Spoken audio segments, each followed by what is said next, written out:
Bueno, en realidad, buenas tardes a todos los presentes. De parte de Laboratorios Megalabs, les agradecemos su participación a esta conferencia virtual que se llama Ácido tranexámico en traumatología, ¿no? En esta oportunidad tenemos el agrado de contar con varios especialistas expertos en el uso de tranexámico, que no solo van a hablar de su uso en artroplastía, sino también en artroscopía. Es decir, es una conferencia virtual muy completa en ese sentido, ¿no? Hoy tenemos el agrado de contar con tres especialistas que nos hablarán del tema, los cuales de verdad les agradecemos muchísimo su participación y haber aceptado esta invitación, ¿no? El doctor Paul Patiño Robles, el doctor Cristian Collazo Blanchot y el doctor Willy Molina. Así que nuevamente de parte de Laboratorios Megalabs, muchas gracias por haber aceptado esta invitación. Voy a mencionar el currículum breve de cada uno. ¿Ya? El doctor Paul Patiño Robles es especialista en cirugía articular y artroscopía compleja de hombro, cadera y rodilla, y es el actual presidente de la Asociación Boliviana de Artroscopía y Lesiones Deportivas. Así que muchas gracias a Abamed igual por el apoyo, ¿no? El tema que va a dar el doctor Paul Patiño, uso de ácido tranexámico en cirugía artroscópica de hombro. Va a continuar el doctor Cristian Collazo Blanchot desde Argentina, que muchas gracias doctor igual por el apoyo. Él trabaja en el Hospital Universitario Austral, en el Hospital de la Fundación Favaloro, y es director de publicaciones de la Asociación Argentina de Artroscopía. El tema que va a dar él, manejo del sangrado en artroscopía de rodilla y ácido tranexámico en artroscopía de rodilla, ¿no? Bueno, son dos temas. Y finalmente el doctor Willy Molinas Encinas. Igual Willy, muchísimas gracias por el apoyo de parte de Megalabs, ¿no? Él es especialista en cirugía reconstructiva de cadera y rodilla, y bueno, actualmente está trabajando en la clínica Foyanini, y el tema que va a dar es utilización de ácido tranexámico en artroplastía, ¿no? Comentarles un poco a los presentes que al finalizar las presentaciones tendremos un conversatorio que va a incluir a otros médicos también de Argentina y Bolivia, entre traumatólogos y anestesiólogos, aparte de los disertantes, ¿no? En donde se responderán las preguntas que se hagan mediante el chat de Zoom, y se tocarán otros temas como el uso de ácido tranexámico en traumatología oncológica, por ejemplo, ¿no? Entonces el conversatorio que va a haber al final también va a estar muy interesante, ¿no? Bueno, comentarles también que esta conferencia se está transmitiendo al vivo en YouTube a través de nuestro canal Megalabs Bolivia, y quedará guardada ahí por si quieren alguno de los presentes verla nuevamente.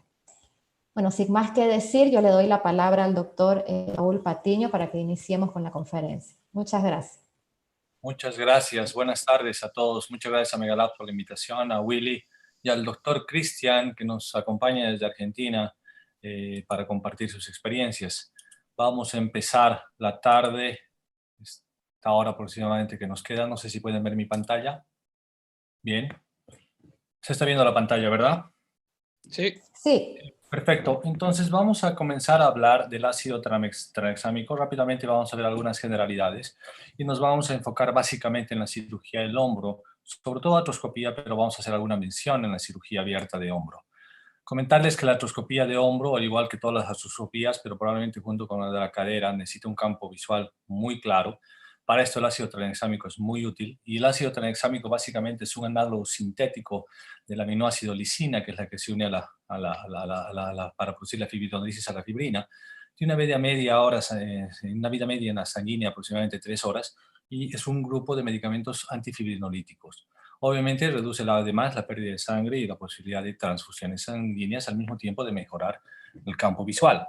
Esta es la cascada de la coagulación que todos conocemos.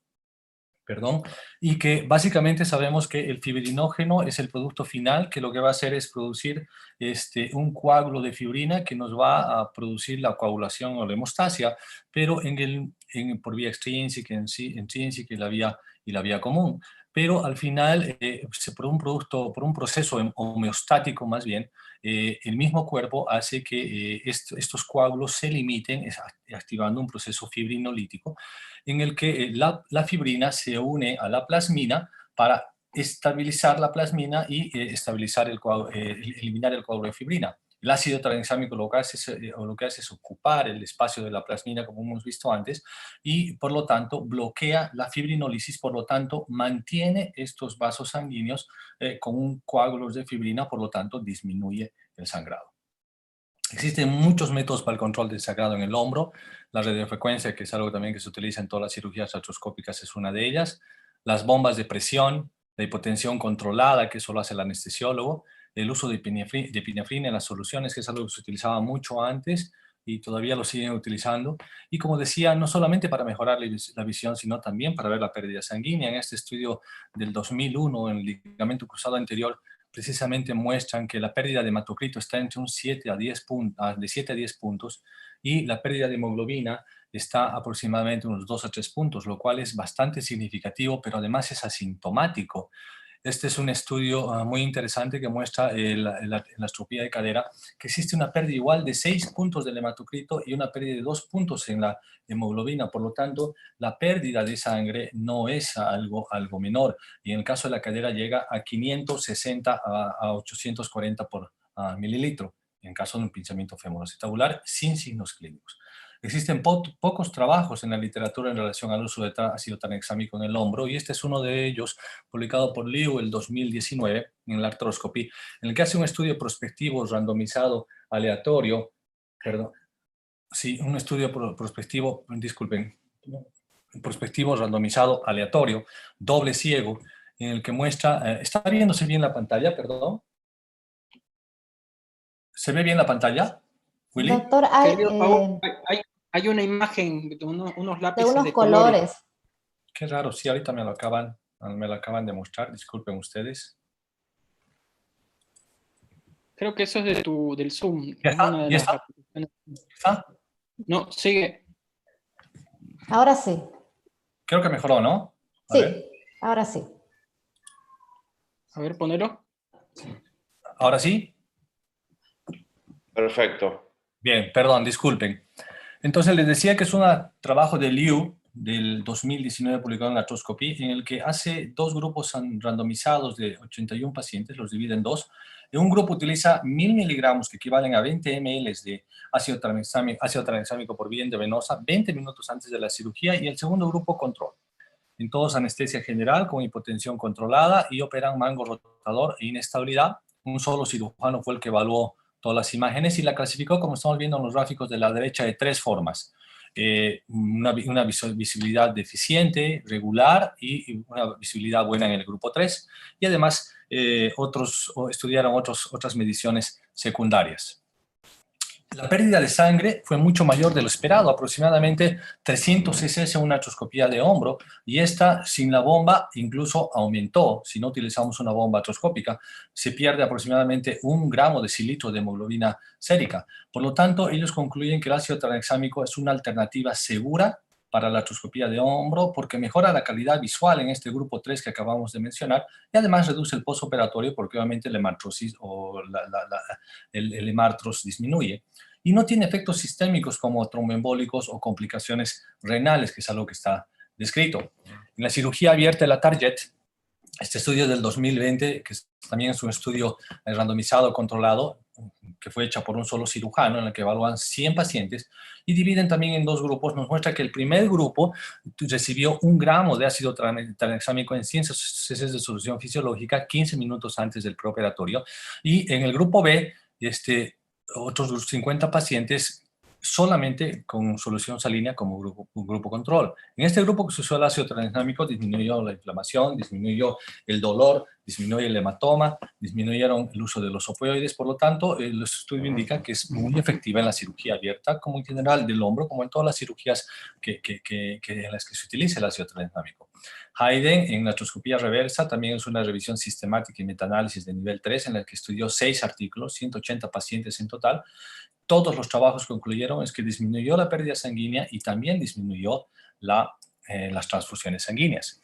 ¿Cómo administrar este ácido tranexámico? Podemos administrarlo de 4 formas: endovenosa, infusión o bolos, por vía oral o por vía intraarticular directa. Y vamos a ver rápidamente con la bibliografía qué sucede con cada una de estas. Administrada por vía endovenosa, un trabajo del 2015, Carlazán, con un nivel de evidencia 1, publica que el grupo que utilizó 15 miligramos de ácido tranexámico en bolo y luego por infusión de 10 miligramos kilogramo hora durante 3 horas, tuvo una disminución de la hematrosis, disminución de, de las atrocentesis que podían haber sucedido y por lo tanto disminución de la infección al ser menos invasivos en el postoperatorio. Por lo tanto, la vía endovenosa es muy útil.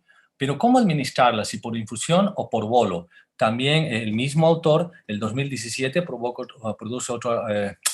otro artículo, también prospectivo, esta vez en artroscopía de cadera, en el que comparó el bolo versus la infusión de ácido tranexámico, y básicamente dividió este estudio en dos grupos también. En el primer grupo colocó un bolo de 2 miligramos 30 minutos antes de hacer el portal, y luego siguió por una infusión de 10 miligramos kilo hora por vía endovenosa por hasta 3 horas después de la cirugía. Y en el grupo B solo colocó el bolo. Los resultados fueron muy claramente favorables al grupo A, en el que se usó ácido tranexámico en bolo y en infusión. Es decir, es mejor colocar en un bolo inicial y luego transfundir mientras estás durando la cirugía 10 miligramos kilo hora.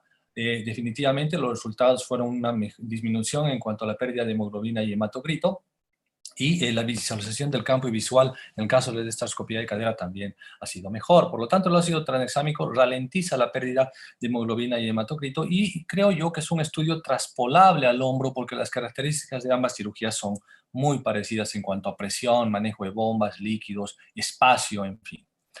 El ácido tranexámico vía oral, que en el mercado acá no lo tenemos, no sé en Argentina o en otros países. Este estudio de Wang en China, publicado en JBJ, es un artículo muy importante del 2019 con una evidencia de 1 terapéutico. Estudió a 200 pacientes dividido en 4 grupos. A todos les dieron vía oral, pero en el último grupo les dieron las pastillas vía orales, 1 gramo a la tercera hora de la cirugía, 8 a la novena y 8 a las 15 horas posoperatorias. Este fue el grupo 4, y definitivamente comparando los grupos se encontraron que 3 dosis vía oral disminuyen mucho mejor la pérdida sanguínea que administrarla una sola vez al día, es decir, una sola dosis, o incluso 2 dosis en el posoperatorio. Por lo tanto, si administramos vía oral, que nosotros no tenemos experiencia porque no la tenemos en el mercado, es mejor 3 veces en el posoperatorio cada 3 horas. Hacerlo endovenoso o intraarticular, un estudio publicado en la revista española de cirugía ortopédica el 2008, en cirugía de cadera, en el que también utilizó el grupo tranexámico 15 miligramos kilogramo peso por vía endovenosa en bolo, y en el grupo B utilizó 2 gramos de ácido tranexámico intraarticular, y encontró que los resultados eran iguales en ambos grupos, tanto endovenoso como intraarticular. Y acá hay que hacer una consideración. Entonces hemos visto que por vía endovenosa es muy útil, mejor en bolo, por vía intraarticular es igual de útil que por vía endovenosa, por vía oral es muy útil, pero ¿qué sucede si colocamos directamente en la articulación? Y este es un artículo publicado por Chan, pero esta vez es de Taiwán, en la artroscopía del 2019, también de un buen nivel de evidencia, 2, randomizado controlado, 304 pacientes, en el que un grupo utilizaron 10 miligramos de ácido tranexámico, y coloco en rojo la dosis porque vamos a hablar de esto, 100 miligramos ml. Este es un grupo en el que hicieron estudio del sangrado en lesiones del ligamento cruzado anterior. Y en el grupo 2, control. Obviamente, los resultados fueron a favor del ácido tranexámico, menor hemartrosis, menor dolor, y concluyen que es muy efectivo para este tipo de cirugías del ligamento cruzado anterior porque disminuyó el sangrado. Pero este artículo fue muy criticado por las dosis altas de ácido tranexámico que utilizó. Y vamos a ver qué efectos tuvo. Una editorial de julio de ese mismo año, pues, publicado por Carlazán el 2019 en julio, indica que 10 miligramos es una dosis muy alta que da valores en plasma hasta 5 o 6 veces superiores al promedio si utilizamos 10 a 15 miligramos kilogramo hora. Por lo tanto, tiene efectos secundarios sistémicos como tromboembolismo, insuficiencia renal o locales citotoxicidad. Bajo ese mismo artículo, Siegel, en noviembre de ese mismo año, indica que aproximadamente se gastó $1,000 en el uso del ácido tranexámico en el mercado americano para ahorrar o para evitar la pérdida de 36 cc de sangre, que él mismo lo dice, equivalen a 2.5 cucharadas de sangre, pero con riesgos muy graves comprobados de citotoxicidad. Por lo tanto, bajo este artículo nos preguntamos, ¿el ácido tranexámico es tóxico? ¿Debemos de utilizarlo de manera indiscriminada e intraarticular? Aparentemente, si utilizamos las dosis correctas por vía endovenosa, ya sea en bolo o por infusión, no lo es, pero por vía intraarticular tenemos que tener ciertos cuidados. Un artículo muy interesante de McLean, publicado en el Bone Joint Rest del 2018, con un nivel 1, evalúa las concentraciones de ácido tranexámico en 3 tejidos: tendón, tejido sinovial y cartílago, obtenidos en el momento de la cirugía. Hacen estudios in vivo y in vitro sobre viabilidad celular y sobre muerte celular. ¿Y qué resultados obtienen? Aplicando además una dosis, una concentración sobre estos 3 tejidos que varían desde 10 miligramos hasta 200 miligramos litro. En la concentración de 100 miligramos ml de ácido tranexámico en 16 horas, existió mayor muerte celular en los 3 tejidos. Y por lo tanto, es una dosis muy alta, que es la dosis que utilizó el autor chino, taiwanés, en el arthroscopy. Entonces, la muerte celular a las 16 horas para ellos es importante, para McLean. Utilizando dosis de 1 miligramo, 50 miligramos y 100 miligramos por 4 horas, redujeron la viabilidad celular y la muerte celular de manera significativa, incluso en 24 horas, pero incluso usando dosis bajas. Es decir, incluso a dosis bajas de manera intraarticular tiene sus efectos citotóxicos. Si vemos estos dos gráficos, que son muy claros, en el gráfico de la derecha podemos ver que las células viables están en verde y las células no viables están en rojo, en el de la derecha, porque en el otro lado es al revés. Y vemos que en los 3 tejidos el ácido tranexámico disminuye la viabilidad cuando lo utilizamos a 10 horas. Prácticamente las células están muertas vía intraarticular tópica en concentración de 100 ml. Si vemos, esto es en microscopía confocal, pero si vemos en microscopía fluorescente es al revés. La muerte celular lo vemos en verde, y si nos fijamos a las 4 horas de haber administrado el ácido tranexámico, prácticamente las imágenes son verdes, tanto en los tenocitos, en el tejido cartilaginoso y en la sinovial. Por lo tanto, a dosis altas, el ácido tranexámico vía intraarticular tiene que ser administrado con cuidado. Tutle indica en el 2015 que 100 miligramos es citotóxico y lo confirma McLean. 50 miligramos todavía sigue siendo citotóxico para cartílagos animales, bovino y murino. Ambra, en un trabajo del 2017, indica que el ácido tranexámico de 0 miligramos a 4 miligramos por 6 horas no tiene toxicidad para el cartílago porcino, y Parker indica que la citotoxicidad para el cartílago humano y para el cartílago y los explantes de cartílago a dosis mayores de 20 años es alta hasta las 12 horas.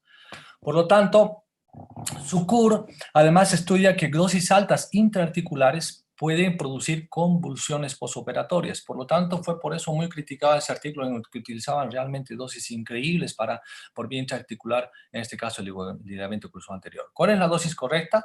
Los autores inclinan alrededor 15 miligramos kilogramo peso por vía endovenosa o por vía intraarticular de manera segura, aunque por vía intraarticular en general no la recomiendan, sino más bien que sea administrada por las otras vías. Creo que esto nos da una idea de cómo manejar el ácido tranexámico de manera bastante clara. Pero el ácido tranexámico es más caro, es citotóxico. ¿Por qué no usar lo que siempre usábamos, lo que nuestros profesores nos enseñaban, epinefrina?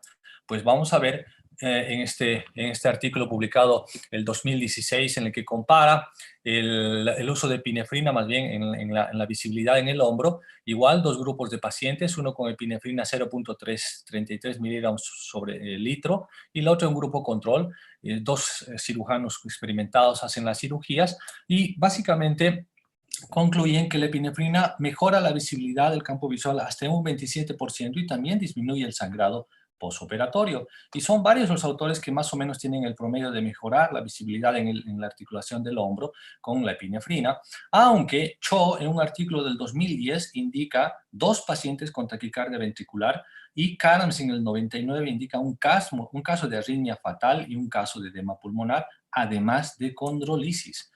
Este es un artículo muy interesante publicado en el 2018 también por Sucur, en el que hace una comparación de usar la epinefrina, porque dijimos, podemos usar epinefrina si el ácido tranexámico es más caro, puede tener sus efectos secundarios, frente al ácido tranexámico.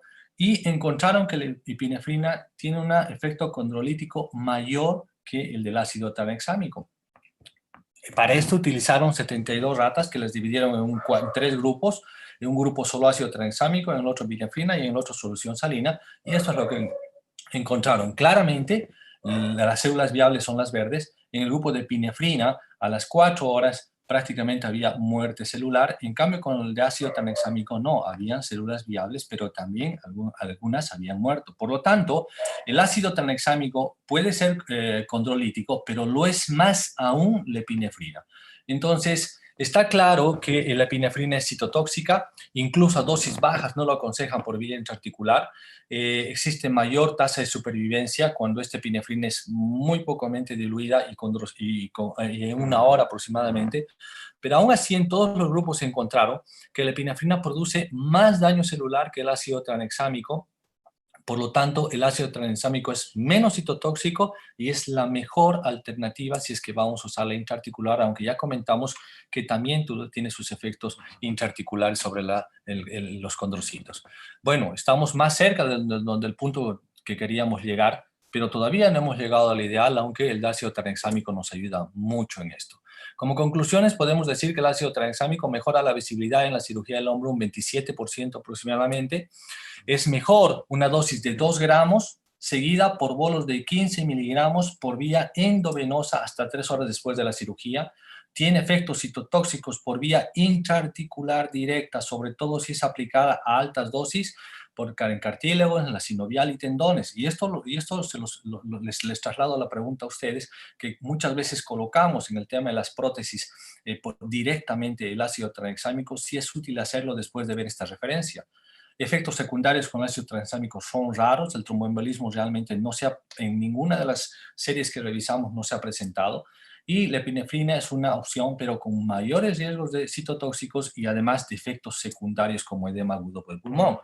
Y definitivamente concluimos que la mejor opción para disminuir el sangrado y la adición en la cirugía artroscópica y abierta de hombro es el ácido tranexámico. Muchas gracias. No sé si las preguntas quedan al final, creo, ¿verdad? Sí, las preguntas al final, Paul. Perfecto. Voy a dejar de compartir para que podamos ver la otra presentación. Presentación. Sí, muchísimas gracias, doctor. En realidad, comentarle la buena noticia que tenemos el ácido tranexámico en cápsulas. Ah, perfecto. Una novedad, reciente. Es muy reciente, ¿no? Perfecto. Muchas gracias. Sí. Bueno, vamos a darle lugar al doctor Cristian Collazo Blanchot, desde Argentina, para que empiece con su conferencia. Muchas gracias, doctor.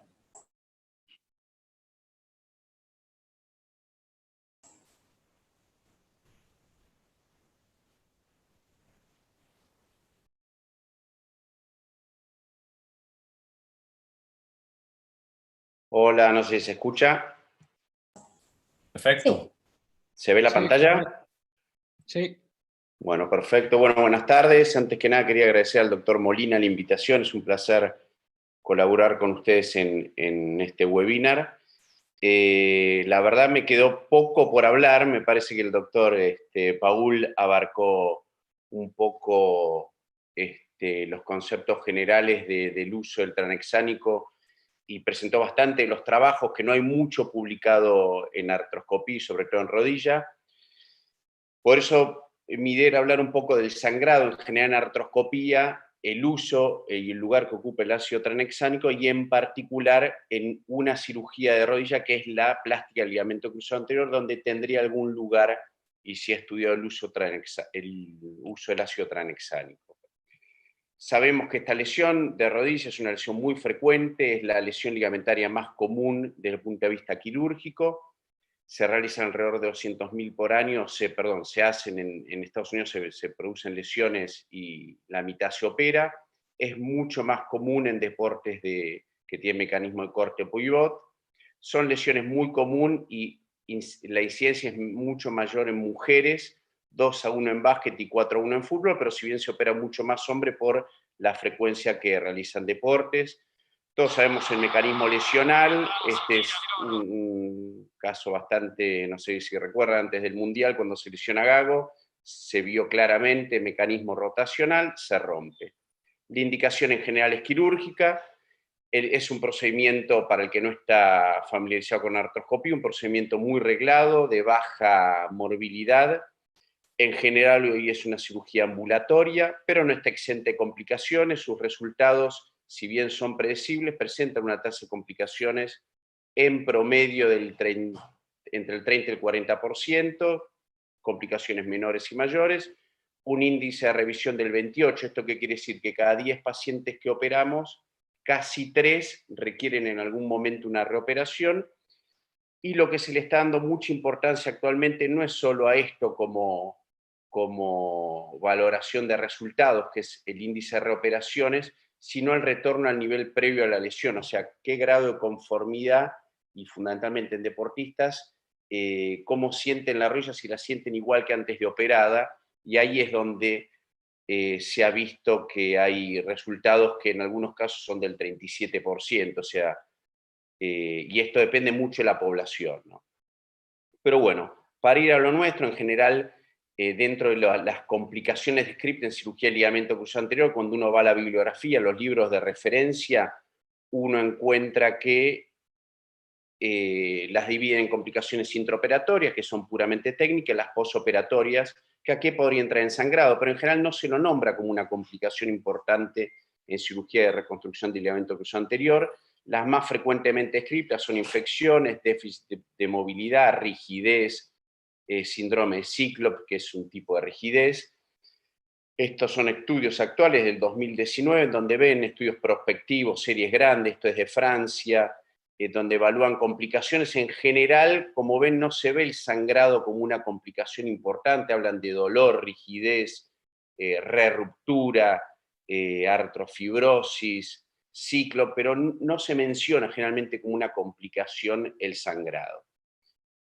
Pero la realidad es que el sangrado postoperatorio existe. Nosotros en nuestro hospital trabajamos fundamentalmente en el Hospital Austral, ahí trabajó Willy durante muchos años, compartimos consultorios, compartimos muchas horas quirúrgicas, realizamos alrededor de 900 cirugías artroscópicas al año, de ellas alrededor del 40-50% son reconstrucción de ligamento cruzado anterior, y el sangrado se presenta como una complicación perioperatoria. Esto se manifiesta o con hemartrosis, que es el sangrado intraarticular, o con los hematomas, que generalmente están dados con sangrados en relación a las cicatrices de la toma del injerto. Esto es lo clásico. Nosotros en general a los pacientes les damos bastante, es muy frecuente que les demos, tenemos una relación estrecha y le damos generalmente los teléfonos nuestros, el WhatsApp, y es habitual que nos consulten por sangrado, por dolor. A veces algunos nos llaman, doctor, tengo dolor, el primer día, segundo día, tengo dolor, se me hinchó la rodilla. A veces los manejamos telefónicamente, a veces los derivamos a la guardia. Esta es la clásica consulta, los mandamos a la guardia, nos manda el residente, habitualmente los ven los residentes, nos muestran la rodilla, nos saca una fotito, ¿qué hacemos? Le hace una ecografía, esta se veía un hematoma superficial que era en relación a la toma del injerto, digamos. ¿Qué hacemos? Bueno, si es un hematoma a tensión, se punza para disminuir el dolor, porque el hematoma está en relación al dolor. Como vemos muchas veces, estos hematomas son generadores de dolor y retraso, tanto en la movilidad como en el posoperatorio, lo enlentecen mucho. Y por otro lado, otra complicación que los que hacemos artroscopía y lo que tratamos gente joven también se ve, es que estos hematomas muchas veces generan tatuajes. Tatuajes que son manchas en la piel, en cara anterior, habitualmente en zona de pliegue, en cara posterior con la toma del injerto de los isquiotibiales. Así que si bien es una complicación de baja morbilidad, es una complicación el sangrado que se da dentro del mes del posoperatorio, que a veces hay que resolverlo con una punción, que su incidencia no es muy alta, es baja y es de baja morbilidad. Este es un trabajo clásico que siempre se cita cuando se habla de los hematomas posoperatorios, es del 84, muy viejo, pero pero hay poca bibliografía en relación a esto. Ven cómo ellos ven la incidencia de los hematomas, y y ven como la incidencia es del 7% en cirugía de rodilla, en liberaciones retinaculares que sangran bastante, y en relación al ligamento cruzado anterior es menos del 3%. O sea, es una complicación baja, pero se encuentra.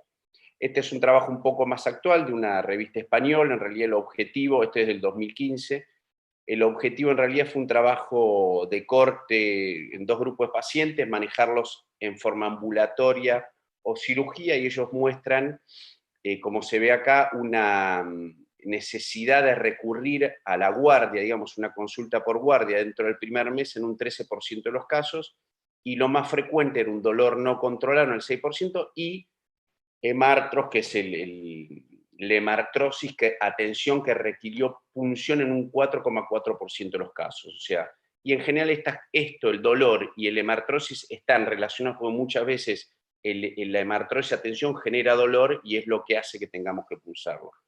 O sea que si bien es una complicación de baja morbilidad, tiene una incidencia que merece prestarle atención, digamos. Ahora, ¿cómo podemos disminuir ese sangrado? El abordaje es multifacético, depende desde la selección del paciente hasta la técnica quirúrgica. En este sentido, en la técnica quirúrgica es importante, influye la selección del injerto.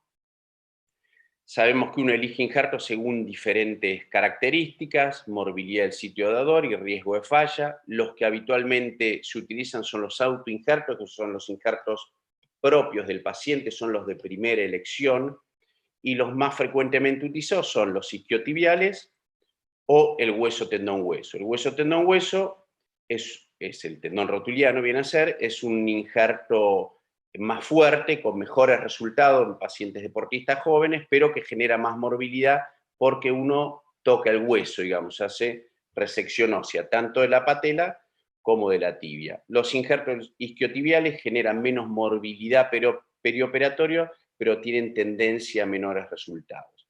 Y por otro lado están los aloinjertos, que sin lugar a dudas generan mucha menos morbilidad, mucho menos dolor, pero el riesgo de falla es mayor. O sea, trabajos han mostrado que el índice de falla con los aloinjertos es mayor que los autoinjertos. Entonces, si bien orientado a lo que es el sangrado, generarían menos sangrado, a la hora de ver pros y contras, lo dejamos como una segunda o tercera opción.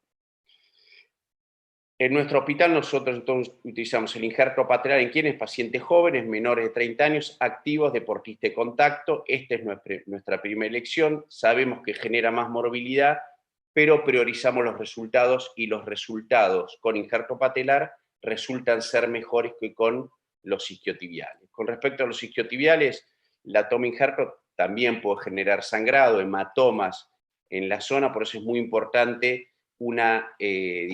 identificarlos bien, respetar la anatomía, disminuir la posibilidad de sangrado. Hay varios detalles de técnica que hacen que tengan menos posibilidad de generar sangrado. Me parece que eso es el secreto de este tipo de cirugía.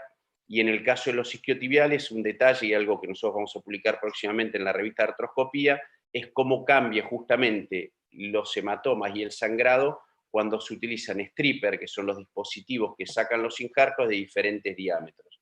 A menor diámetro del stripper, menor posibilidad de sangrado y dolor. Siendo ya la artroscopía propiamente dicha, nosotros los abordajes los hacemos por translucencia. La translucencia lo que hace es evitar, por un lado, las complicaciones de la lesión de los nervios sensitivos, que pueden dar trastornos, complicaciones posoperatorias como anestesias o disestesia de la zona, y aparte saber que acompañado a cada nervio, en este caso el safeno, siempre se encuentra una venita que puede generar un sangrado que a veces es muy molesto. Una vez que ingresamos a la rodilla y trabajamos sobre ella, otro factor importante para disminuir ese sangrado es ser lo menos agresivo posible. Hoy se trata de ser muy poco agresivo. Vamos a mostrar algún trabajo que habla sobre el sangrado y la agresividad. Y en este sentido muchas veces nosotros queremos limpiar bien la rodilla, trabajar con la rodilla limpita para que no nos afecte ninguna parte blanda. Eso es beneficioso desde el punto de vista visual, pero eso se ha visto que genera un sangrado mayor y menores resultados funcionales. En este sentido, como vimos anteriormente, yo lo que quería mostrar acá es esto, que es el paquete adiposo, la grasa de Hoffa. También aquí está el ligamento mucoso, por delante el ligamento cruzado anterior. este es el ligamento mucoso. Muchas veces estas estructuras nos molestan y lo que hacemos es sacarlas, digamos, para trabajar en forma más directa sobre el ligamento y que no nos moleste. Pero esta resección ha demostrado, como vamos a ver en un trabajo posterior, que genera mucho más sangrado y complicaciones en el posoperatorio. Otra, digamos, detalle de técnica que genera bastante sangrado es la limpieza, la intercondiloplastia. Hoy se trata de ser muy respetuoso del intercóndilo, resecar nada más que lo necesario para ver, porque esto, como ven, es generador de sangrado. Y también lo que se recomienda también, como mostró también el doctor Paul anteriormente, es el uso de la radiofrecuencia. La radiofrecuencia genera corta y coagula y disminuye la posibilidad del sangrado.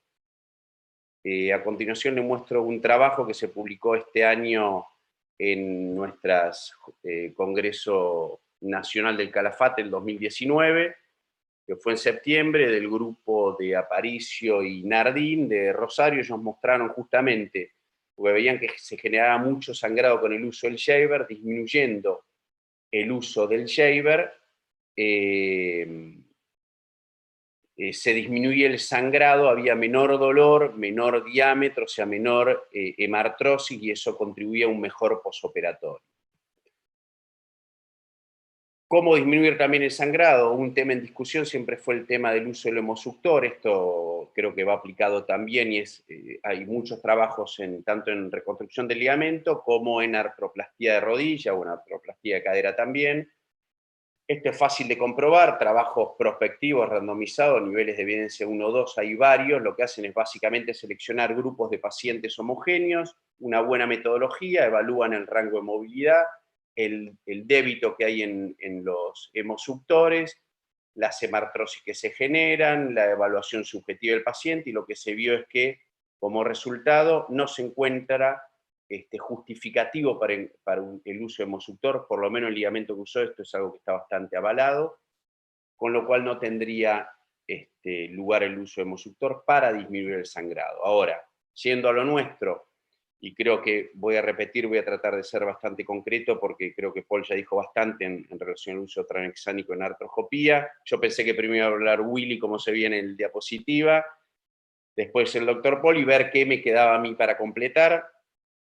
Les puedo decir que el uso tranexánico siempre se habló de su utilidad, sobre todo en pacientes hemofílicos. En nuestra revista Argentina de Artroscopía hubo un case report que presentó la gente del Hospital Italiano del tratamiento de reconstrucción del ligamento cruzado anterior, paciente que tenía roto las dos ligamentos cruzados de ambas rodillas, y ver cómo lo trataron. Ellos lo que hacen es el reporte de caso y una actualización bibliográfica. Siempre el reporte de caso es importante desde el punto de vista técnico, pero aparte para actualizarnos en patologías que no son habituales en nuestro medio. ¿Qué es lo que ellos encontraron? Que la realidad que pensaron en la utilización de uso tranexánico, y lo que encontraron en relación a eso es un consenso latinoamericano que se hizo en el 2006, en donde desaconsejan el uso del tranexánico en pacientes hemofílicos para cirugía artroscópica. O sea, en este caso no lo utilizaron porque no tenían sustento bibliográfico para hacerlo. Esto lo dejo como un puntapié inicial. Si nosotros nos vamos al PubMed y ponemos ácido tranexánico, artroscopía de rodilla, encontramos nada más que 5 trabajos. De estos 5 trabajos, uno es el editorial, 2 son uso del ácido tranexánico endovenoso, fueron nombrados los trabajos, ahora vamos a recordarlos. Uno es uso de ácido tranexánico a nivel tópico, otro es en sutura meniscal, y uno es un editorial que creo que se nombró, que critica uno de estos trabajos. Vamos a recordar un poco esto. Esto es nada más que en relación al ligamento cruzado anterior. 2 trabajos, niveles de evidencia 1 y 2, fueron nombrados. Uno es de la gente de Turquía, del 2015, ya se nombró este trabajo. El de Feli, no sé si lo nombraste, Paul, pero es un trabajo que se publicó este año en el 2019. Son trabajos bastante similares, prospectivos, randomizados, muy buena metodología. Uno los lee y la verdad que deja poco para la crítica desde el punto de vista metodológico. Por supuesto, estamos hablando de uso tranexónico endovenoso, como se dijo bien, y la verdad que las conclusiones, como se dijo anteriormente, es que disminuyen el sangrado en el uso hemosuctor, disminuyen la hemartrosis, mejoran el rango de movilidad y mejoran decían, la posibilidad de desarrollar algún cuadro de hipertermia y mejoran en general las escalas subjetivas. O sea que habría algún aval con estos dos trabajos, niveles de evidencia 1 y 2, que justificarían el uso endovenoso. El otro trabajo que hay en la bibliografía es este de uso tópico, que también fue nombrado, es el grupo que recién nombró de Taiwán. Es un trabajo de este año, Arthroscopy 2019. Para los que no saben, hay dos publicaciones que son las de referencia en nuestra especialidad. La número 1 es el American Journal of Medicine y la número 2 es el Arthroscopy. Son las que más penetrancia tienen, digamos. Este trabajo es un nivel de evidencia 2 y voy a resaltar dos cosas, que algo ya se dijo. Uno es la dosis que utilizó, en este caso era a nivel tópico, por supuesto.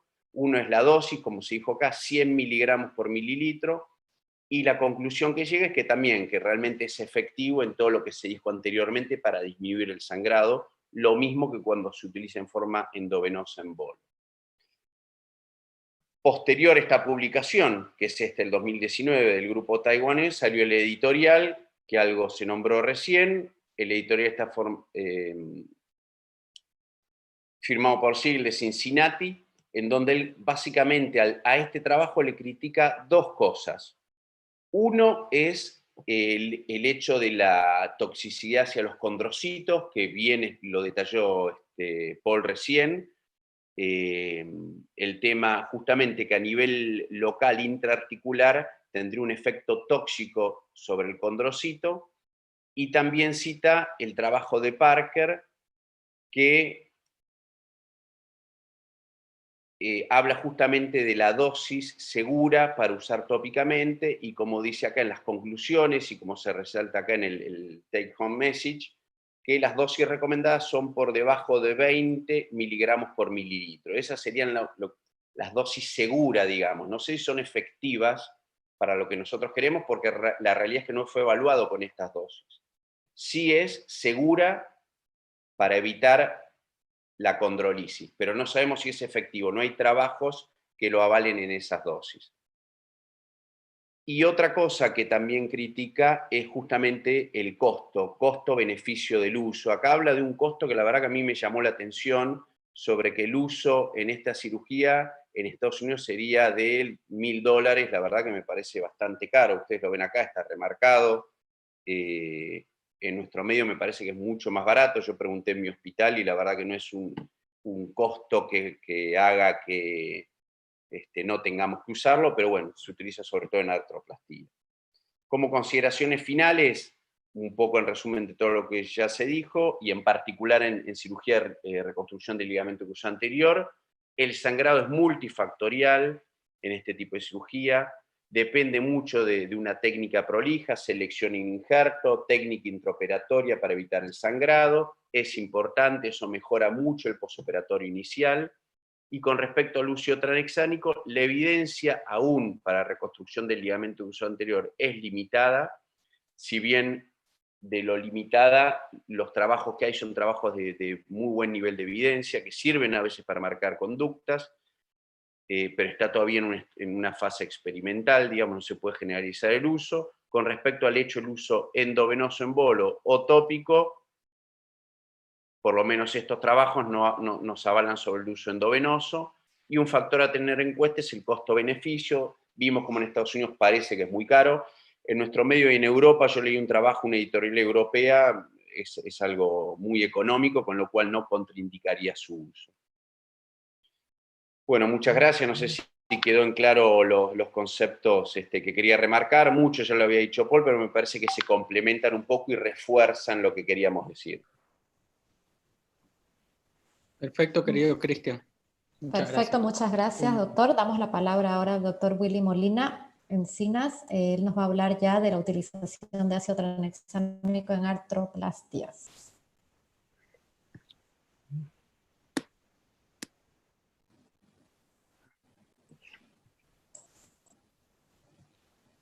Dejo de compartir, ¿no? A ver. Ahí está. Sí. Ahí está.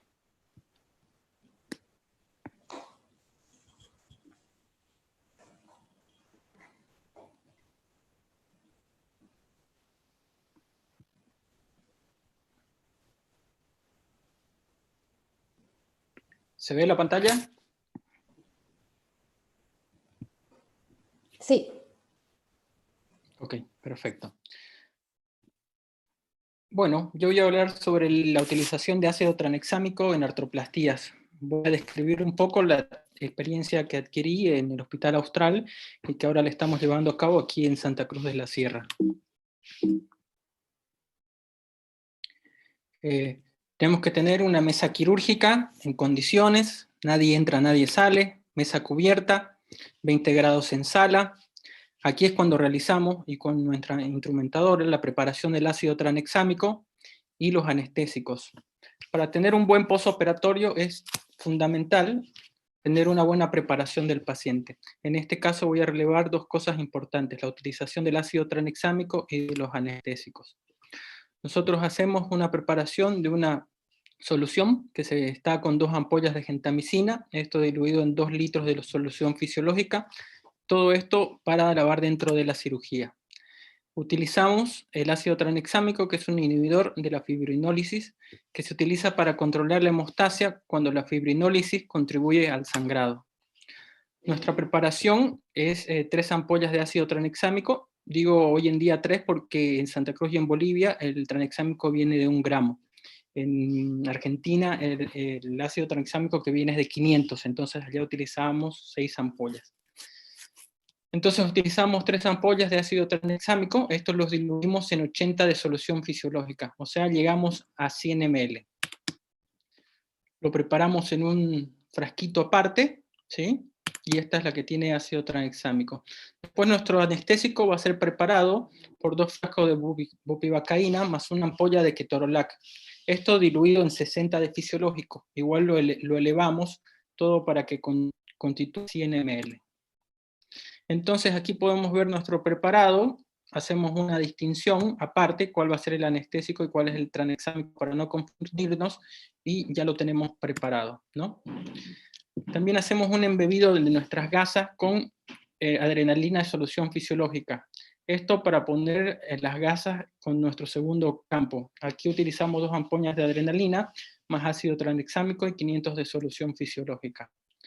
Nosotros en la mayoría de las cirugías utilizamos segundos campos, y esto nosotros lo realizamos para que cuando pongamos los implantes, el implante no tenga ningún contacto con la superficie de la piel y tengamos menos riesgo de infección. ¿Cómo realizamos la inducción del ácido tranexámico? Más o menos 15 o 20 minutos antes de la cirugía, cuando hacemos la inducción antibiótico de cefalotina más gentamicina, ahí hacemos nuestra carga de tranexámico. El anestesista le pone 1 gramo en inducción. Entonces esa es la primera inducción de ácido tranexámico. Después, apenas comenzamos la cirugía, se le hace dosis de mantenimiento. Se le pone 1 gramo en bomba, diluido en 50 ml de solución fisiológica, y esto pasa a 6.2 ml la hora, ¿no? Entonces el anestesiólogo de lo que se encarga es de esto. Una vez terminó nuestra cirugía, nosotros lo que hacemos es infiltrar con nuestro anestésico parte de la cápsula. En este campo pueden ver que estamos haciendo la infiltración de lo que es la cápsula anterior. ¿Todo esto para qué? Para mejorar nuestro postoperatorio inmediato. Entonces ahí podemos ver que hacemos la infiltración de la cápsula anterior. Posteriormente hacemos infiltración de cápsula anterior y posterior, hacemos infiltración de la parte muscular. Aquí podemos ver que estamos infiltrando toda la parte del glúteo medio, ¿no?, con nuestro anestésico. Una vez infiltramos toda la parte de muscular y cerramos la perneurosis, hacemos una infiltración del tejido celular subcutáneo. A mano izquierda lo que están viendo ahora es la infiltración del tejido celular subcutáneo de una paciente normal, y en este de la derecha hacemos lo mismo de una paciente obesa. En este caso todavía seguimos infiltrando el anestésico, Y repito, estas fases las hacemos para mejorar nuestro postoperatorio. Entonces lo que podemos ver aquí, una vez cerramos toda la fase, pueden ver la filmación que no sangra. Una vez terminamos, aquí es donde realizamos la infiltración tópica de nuestro ácido tranexámico que habíamos separado en un principio. Nosotros lo que infiltramos es 20 ml de ácido tranexámico. Y esto lo dejamos en la parte articular. Entonces, una vez cerramos todo, pueden comprobar que no sangra. Mucha hemostasia, tranquilo, cerramos herméticamente y podemos ver que en esta cirugía de artroplastía de cadera no sangra. Cerramos con agrafe, podemos ver que hay una herida limpia, la piel seca. Mientras menos tocamos, mejor. Entonces, nosotros hacemos la curación de nuestra herida quirúrgica y podemos tegader. En este caso, si en el postoperatorio inmediato, cuando yo voy y lo controlo a mi paciente, la herida no se manchó, esa curación no se toca. Nosotros la dejamos hasta la primera semana. En mano izquierda pueden ver que esta es la parte operatoria, y aquí el paciente vino a la semana con la misma curación. Si no tuve sangrado, no lo toco. Mientras menos toquemos, mejor. Esto por el tema de contaminación de la herida. Y a las 2 semanas podemos ver que tuvimos una herida limpia, seca, sin ningún tipo de sangrado. En rodilla, nosotros lo que hacemos, utilizamos manguito hemostático. Una vez retiramos el manguito, ponemos las gasas embebidas con ácido tranexámico y hacemos una compresión de 5 minutos. Una vez terminaron los 5 minutos, sacamos estas gasas embebidas con ácido tranexámico y continuamos haciendo un poco más de hemostasia. Podemos ver que prácticamente no hay sangrado. Aquí ya el paciente no tiene el manguito.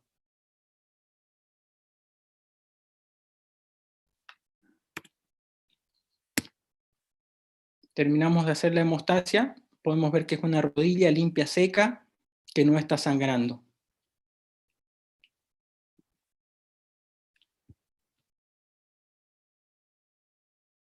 Una vez cerramos prácticamente la parte de la aponeurosis, nosotros vamos infiltrando con anestésico la parte del músculo, y posterior a esto terminamos de cerrar la aponeurosis y hacemos una infiltración articular, igual como en la cadera, con ácido tranexámico.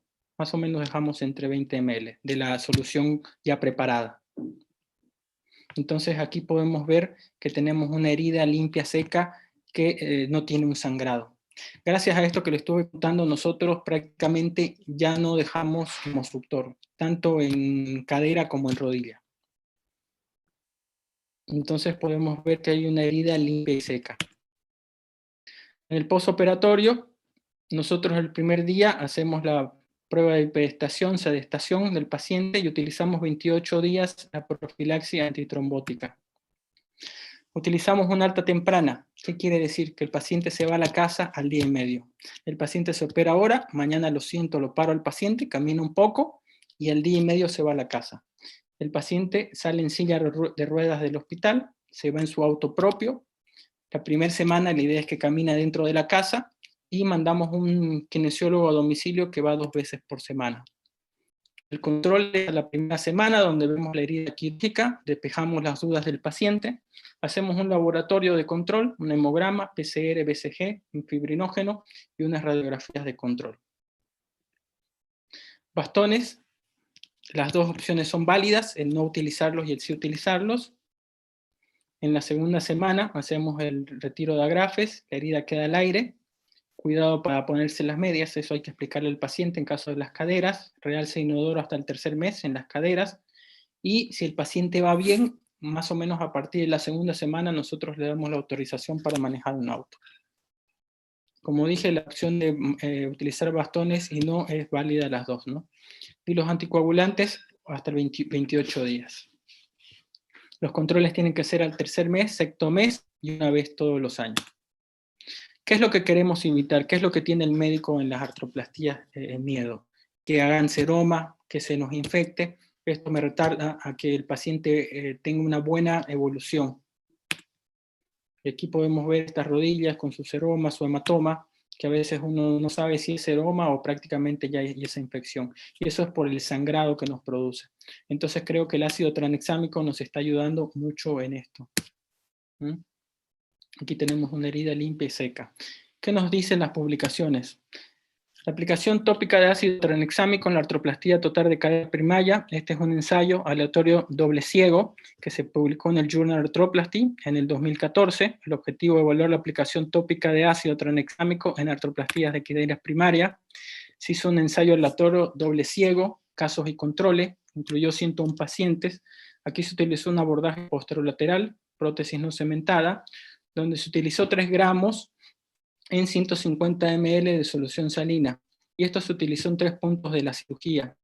Se utilizaron gasas con ácido tranexámico de alta concentración para el acetábulo, canal de fémur, y ellos vieron que tenían buenos resultados. Criterios de exclusión: anticoagulantes, antecedentes de hemofilia, TBP, cardiopatía isquémica.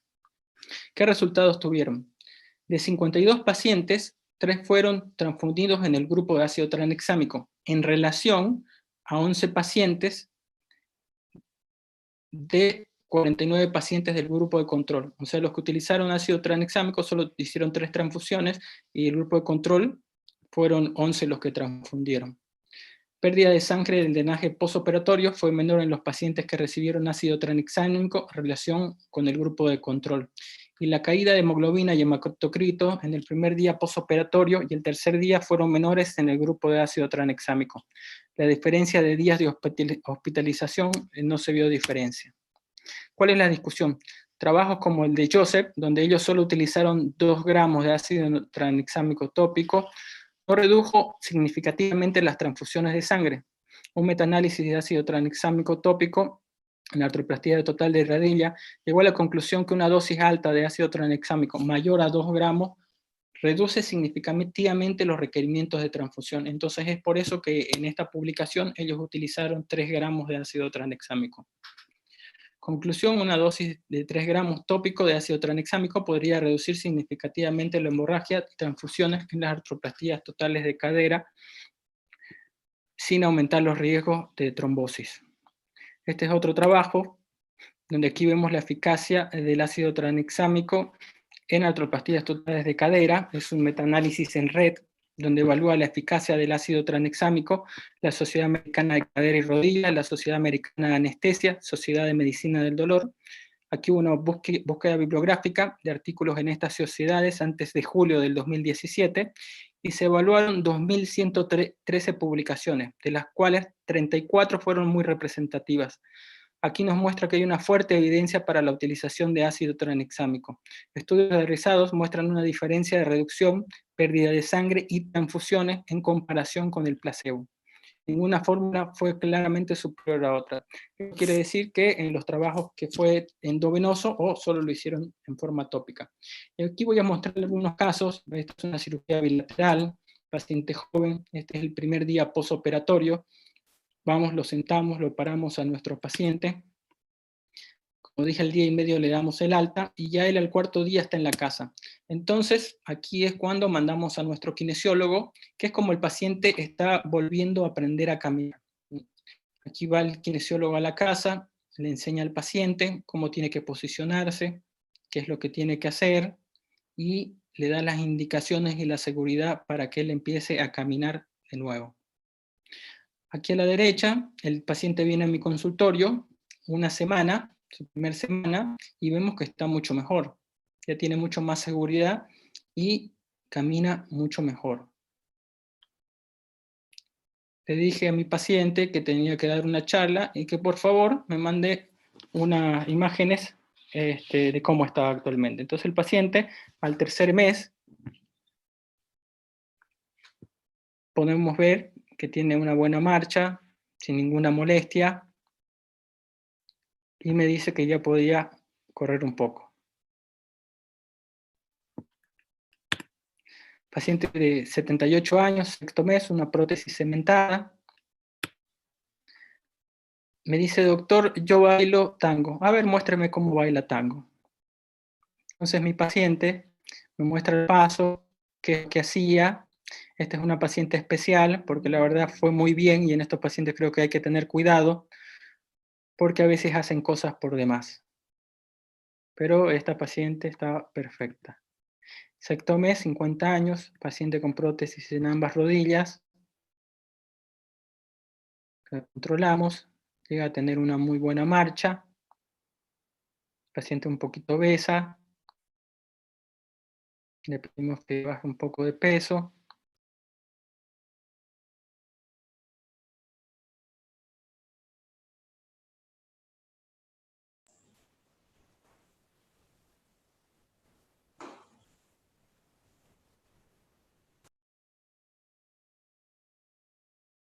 Hola.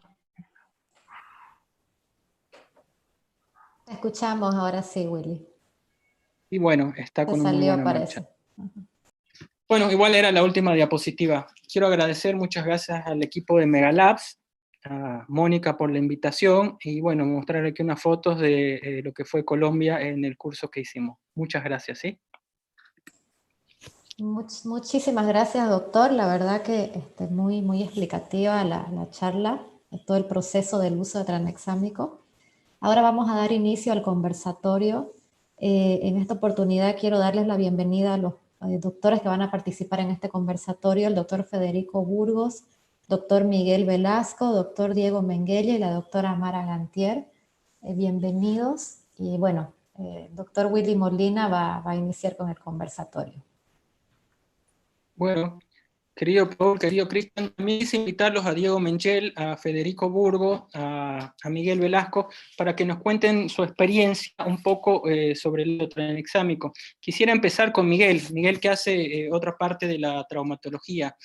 Miguel fue fellow de traumatología oncológica en el Hospital Austral, hoy en día está en Santa Cruz. Y Miguel, quisiera que nos contés si ustedes utilizan el ácido tranexámico o no lo utilizan. ¿Cuál es tu experiencia, Miguel, que tienen con esto? Muchos saludos, Miguel. Hola, buenas tardes, gracias por la invitación.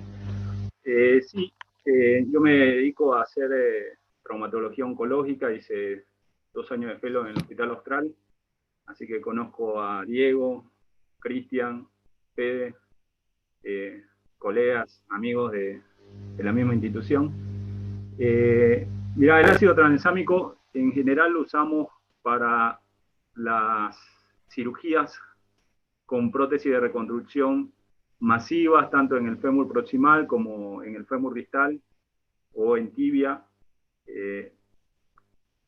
para evitar el sangrado masivo que tenga sobre el postoperatorio del paciente, siendo resecciones arduamente difíciles de realizar en el sentido de que son bastante extensas, con mucho tiempo de cirugía, con mucho control del anestesiólogo, ¿no? en el sentido del sangrado. Así que en general usamos el método que usa Diego, o que explicaste casualmente vos, con 6 ampollas de ácido tranexámico de 500 miligramos.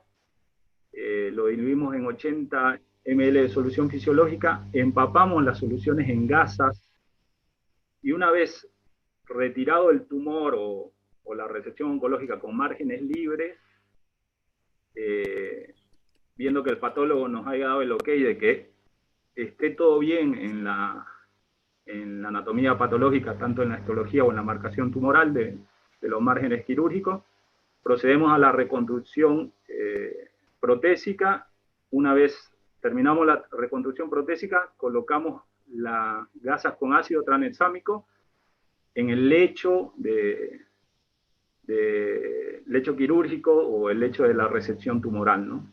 Que eso nos evita a nosotros el sangrado, o controlar un poco más el sangrado en el postoperatorio, evitando lo que son los seromas, hematomas cuantiosos.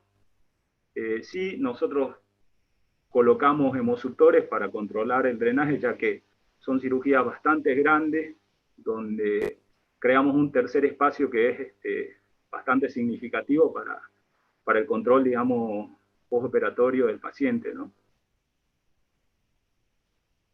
Eso es un poco, digamos, lo que hacemos o lo que practicábamos en el fellow del Hospital Austral, ¿no? Buenas tardes, Diego, ¿cómo estás? Creo que hace ¿Cómo le va a 4 todos? años nosotros que empezamos a utilizar, 4 o 5 años en el Hospital Austral. De una vez para adelante, ¿cuál has visto vos que fue la experiencia tuya? ¿Qué cambios viste que pasó cuando empezamos a utilizar el ácido tranexámico? Porque es algo personal. Por ahí yo, la verdad que vi sí que había un cambio en el paciente, en la evolución, por ahí en una mejor rehabilitación, los hematomas, seromas. Si en sí no son en todos, pero realmente creo que nos mejoró. Entonces, esa es mi visión. ¿Cómo lo viste vos? La realidad es que cambiaron varias cosas. Cambió nuestra mentalidad en cuanto a la transfusión, cambió lo que aceptamos de hemoglobina y cambió el sangrado también. Entonces, antiguamente nosotros con un hematocrito abajo de 30% o una hemoglobina abajo de 10 transfundíamos. Actualmente estamos aceptando hemoglobinas de 7, siempre y cuando sean asintomáticas. Con lo cual, eso ha cambiado en nuestra cabeza. Antiguamente nosotros nos peleamos con el hematólogo o con el servicio de hemoterapia para que transfundieran a nuestros pacientes para tener una mejor rehabilitación. Eso de unos años a esta parte ha cambiado en nuestra cabeza y hemos aceptado que está mal transfundir. Eso no lo teníamos nosotros incorporado hace 10 años atrás. Hoy estamos aceptando que está mal transfundir. Porque la posibilidad de infección cuando transfundís a un paciente aumenta, con lo cual es mejor no transfundir pacientes. Y hemos aceptado niveles de hemoglobina mucho más bajos de lo que estábamos antes. Esas dos características, más que al mejorar la técnica quirúrgica y el uso del ácido tranexámico, nos cambió totalmente el postoperatorio. Hoy es extremadamente raro que transfundamos un paciente, extremadamente raro. Podemos transfundir 3 o 4 pacientes por año. O sea que hoy en sí no usamos sangre, solamente en algún caso particular de fractura que ya viene anémico previamente. Con lo cual nuestra experiencia con el ácido tranexámico ha sido muy buena. Y como decís vos, Willy, usamos 2 dosis, una en inducción y otra en el intraoperatorio. Y está descrito también que se puede usar una dosis en el postoperatorio. Porque habitualmente el paciente, sobre todo está más descrito en cirugía de abdomen, hay una hiperfibrinolisis hasta las 18 horas postoperatorias. Entonces ahí viene la dosis que se tiene que dar en internado, porque se puede dar 1 gramo más en infusión en el internado. Nosotros no hemos podido ponernos de acuerdo con los clínicos para esta dosis darla, pero en realidad tiene un fundamento, que es la hiperfibrinolisis, que se genera en cualquier cirugía, sobre todo los abdominales, pero también en la cirugía traumatológica, hasta 18 horas postoperatorio. La realidad es que nosotros no hemos usado más, no estamos transfundiendo a nadie, generalmente, y no usamos drenajes. Y no hemos tenido problemas con hematomas. Perfecto, Diego, muchas gracias. Fede, ¿qué experiencia has visto vos? La misma pregunta para que le hice a Diego. No sé si tu micrófono está apagado, Fede. Tienes que evitar el quirófano, Fede. Ahí está. ¿Ahí me escuchan? Sí. Bueno, primero, Willy, gracias por invitarnos y te felicito por tu disertación. Nos has dado un panorama muy claro sobre cuáles son las indicaciones del ácido tranexámico y cuáles son los beneficios. Pero una de las cuestiones que uno debe tener en mente es que todos debemos tener presentes, es que el ácido, cuando uno se imagina cuáles han sido los elementos que en cirugía de cadera y rodilla han despertado mayor interés en la comunidad científica en los últimos 10 años, sin ninguna duda el ácido tranexámico es uno de ellos, es uno de los ganadores en cuanto a qué cantidad de estudios se han publicado en los últimos 10 años sobre cualquier tema. Y esto nos tiene 2 consecuencias. Una es que todo lo que se ha dicho sobre el ácido tranexámico tiene evidencia contundente. Hoy en día es considerado el santo grial de la conservación de la sangre, y todos sabemos que hay 2 factores que están directamente relacionados con la infección. Una es la anemia preoperatoria y la anemia postoperatoria, y el otro es la sangre halogénica. Con lo cual, otro de los beneficios indirectos del ácido tranexámico, y que ha sido demostrado en una publicación que se hizo ahora muy poco, 2020, en Journal of Arthroplasty, en un estudio que creo que fueron 30 y pico mil pacientes con 2 grupos, se estudiaron la incidencia de infecciones que tenía un grupo con ácido tranexámico contra otro grupo de ácido tranexámico de una población de gran número, y se vio que la diferencia fue estadísticamente significativa a favor de disminuir la incidencia de infecciones en aquellos pacientes que se usaban ácido tranexámico. Eso por un lado. Por otro lado, y entiendo que en muchos lugares esto sigue pasando, existen algunas dudas y algunos resquemores en cuanto a la seguridad de la droga, sobre todo, por supuesto, en ciertos tipos de pacientes. Es interesante que también hace muy poco salió un estudio también de alta población, no quiero decirles cualquier cosa, pero creo que fueron 6.000 y pico de pacientes, en donde se estudiaron pacientes que tenían condiciones protrombóticas previas contra pacientes que no tenían ninguna condición protrombótica, y se evaluaron algunas cosas relacionadas con fenómenos tromboembólicos posteriores e infarto de miocardio. Y no hubo ninguna diferencia en relación a la utilización de ácido tranexámico, aún en pacientes considerados de alto riesgo. Quiere decir que el ácido tranexámico no solo es seguro, sino que no solo es eficaz en términos de disminuir el sangrado, disminuir las complicaciones y en última instancia disminuir la incidencia de infecciones, sino que también es seguro aún en pacientes de alto riesgo. Así que yo pienso que hoy ninguna cirujano, ninguna persona que haga cirugía de cadera y rodilla debería omitir utilizar ácido tranexámico. Es una de esas cosas que tienen evidencia absolutamente contundente. Y la experiencia es la que ya dijo Diego. Yo no recuerdo realmente, Diego dijo 2 o 3 transfusiones, por ahí es un tema mío de memoria seguramente, pero no recuerdo el último paciente de cirugía primaria que hemos transfundido.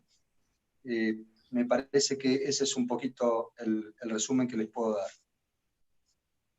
Habitualmente transfundimos las fracturas, porque la fractura que va a prótesis posiblemente es un paciente que no pudimos seleccionar y es un paciente que viene ya anémico preoperatorio.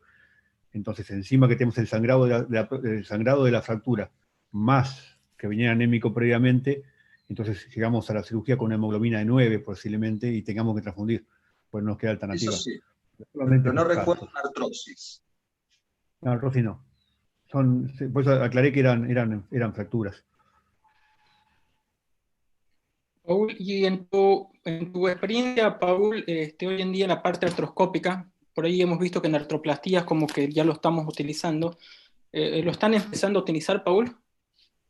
Todavía no se está utilizando en la misma magnitud que se utiliza en la artroplastía, pero sí, hay cirujanos que lo están empezando a utilizar más. Nosotros utilizamos el ácido tranexámico desde hace un año y medio probablemente, en todas las cirugías de hombro y en algunas de rodilla, como explicaba muy bien Cristian, del ligamento cruzado anterior.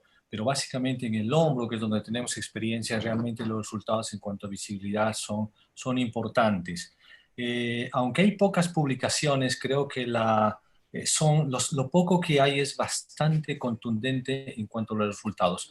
Solamente habrá que poner en tela de juicio las dosis intraarticulares en el caso de la artroscopía y revisar las dosis periarticulares en las cuales se coloca el ácido tranexámico, porque están saliendo artículos como los que les comenté en la presentación que muestran citotoxicidad, pero aparte de eso, complicaciones sistémicas, otro tipo de problemas creo que no existen. Por lo tanto, en artroscopía es muy seguro, nosotros lo usamos, recomendamos utilizarla en hombro, cirugía artroscópica de hombro, porque es algo que te ayuda en cuanto a la visibilidad. Sobre todo a gente que está empezando, porque finalmente eso seguramente lo va a decir Cristian también. Cuando una cirugía de ligamento cruzado anterior con una visibilidad tipo 2, según esa clasificación, puedes verme muy bien o no muy bien, puedes hacer una cirugía si tienes experiencia, pero para la gente joven que está empezando necesita una muy buena visibilidad y en esos casos, bueno, y en todos en general, es ideal tener una buena visibilidad. Y Cristian, en Argentina, ¿cómo están en la parte artroscópica? En Argentina la verdad que no se está utilizando, por ahí algún grupo estará empezando a hacer algún trabajo de investigación, pero no se utiliza rutinariamente. Yo lo que le quería preguntar a Paul, en particular en el hombro, si él la utiliza para disminuir lo que es el sangrado como complicación, o lo utiliza para el sangrado para disminuir el sangrado para visualizar intraoperatoriamente, o sea, en el momento, sobre todo en el espacio subacromial donde hay, cuando uno trabaja en manguito rotador, o esa donde hay más sangrado? Y si es así, ¿cómo lo utilizás, digamos, para evitar el sangrado intraoperatorio? Sí, básicamente el sangrado en la artroscopía de hombro, y según comentábamos en la presentación, es de aproximadamente 300 centímetros cúbicos, de una cirugía promedio, un manguito rotador. Lo utilizamos no por ese fenómeno, sino más bien por la visualización, la calidad de la visualización. Está la doctora Mara Gantier con nosotros, que es parte del equipo, y ella es testigo de cómo manejamos esto, también lo va a poder explicar. Ahora, básicamente el efecto en la visualización en cuanto intraarticular y el espacio subaracromial son muy parecidos. Pensamos, y eso creo que es algo que también está escrito, que ver un manguito rotador, operar un manguito rotador con ácido tranexámico debería mejorar mucho más la visibilidad, porque es donde más sangra por la descompresión subaracromial, el hueso, la bursectomía, en fin. Pues en general, en tanto intraarticular como subacromial, la visibilidad es buena, te mejora mucho, pero en ninguno de los dos es mejor que en el otro. ¿Cómo utilizamos? Habitualmente endovenoso.